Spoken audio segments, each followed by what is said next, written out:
This news update is brought to you by... They ask us how we do it, how we outrun the world. They ask us, how does it feel to fly? How do we dive headfirst into the deep?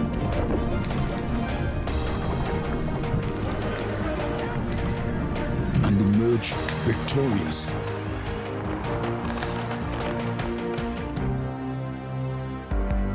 They ask us if we're afraid, if we're nervous, or if we ever feel lonely, so far away from home. But the truth is, home is always right here with us. Get ready to witness the magic of the Olympic Games like never before.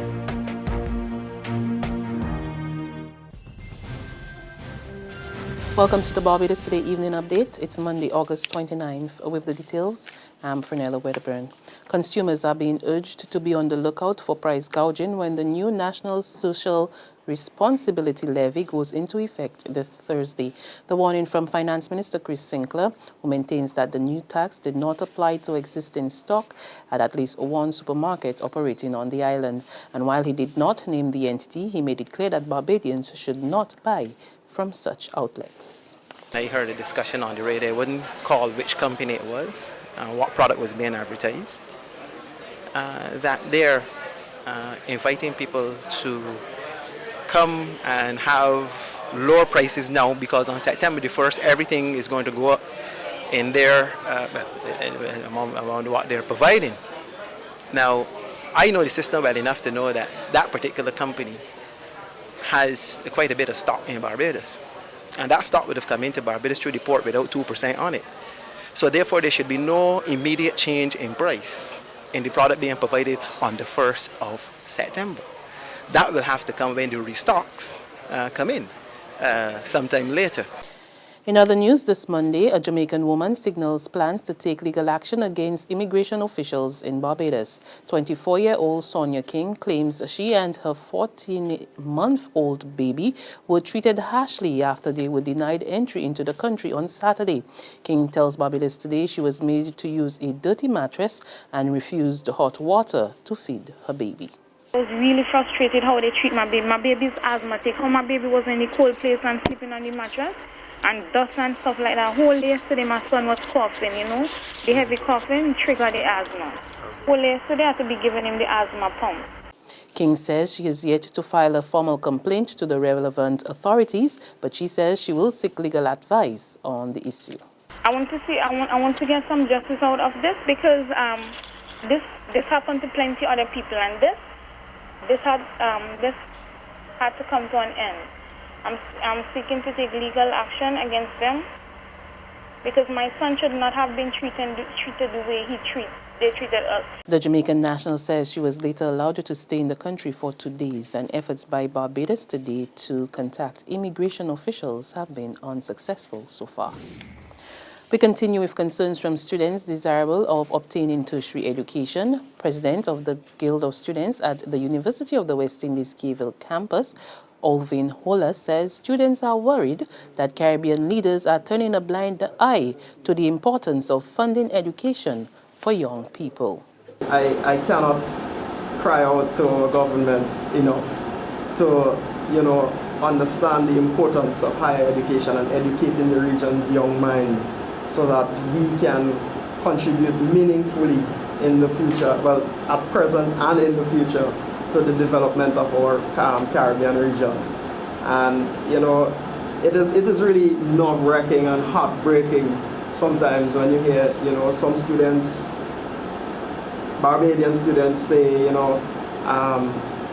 boy, I really want to get this degree done, but I can't afford it. My parents or my guardian who have lost their job, or they just find difficulty making ends meet. Anyone found in possession of illegal rat poison can be prosecuted. A word of this from Chief Agricultural Officer Lennox Chandler, who is warning residents against purchasing the illegally imported product from unauthorized individuals. In a release from the Government Information Service, Chandler also warned that the illegal product is extremely toxic and can result in death to persons and animals. He said the Pesticide Control Board has not approved the product and no one has license to import it. Sports now, and Young Men's Christian Association Capital Finance Wildcats clawed their way to a third consecutive Barbados Amateur Basketball Association Under-19 Summer Jam Championship. They netted a thrilling 3-point 81-78 win over Clapham Bulls last night. It all came down to the team that wanted it the most, and in the end it was the Wildcats coach by Adrian Cragwell that showed greater poise down the stretch at the Barbados Community College. Scores at the quarter read 16, 14, 35, 35, and 60, 58. Zachary Cave of Wildcats and Shaquan Newton of Clapham Bulls captured the most valuable players in the playoff and league, respectively. There's regional and international news after this short break. Get your paper, get your paper. Only $2.25, $2.20. Who? For what? That's Bear Stale News. I don't read about that on Barbados today since last night. That can't only care do. $2.20. Who? Barbados Today. News you can trust. Get your paper, get your paper. Only $2.25, $2.20. Who? For what? That's Bear Stale News. I don't read about that on Barbados today since last night. That can't only care do. $2.20. Who? Barbados Today. News you can trust.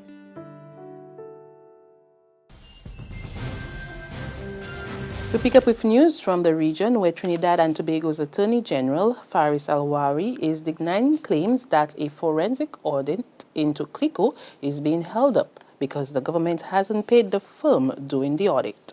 We get more in this report from TV6 News. According to this Express newspaper report, a forensic audit into the CL financial collapse has stalled because of money problems. The article says the government has failed to make contractual payments, but the Attorney General says that's not the case. I'm able to dispel that 100%. The Express reports that the audit is being done by an international accounting firm, and that firm has not been paid for more than a year.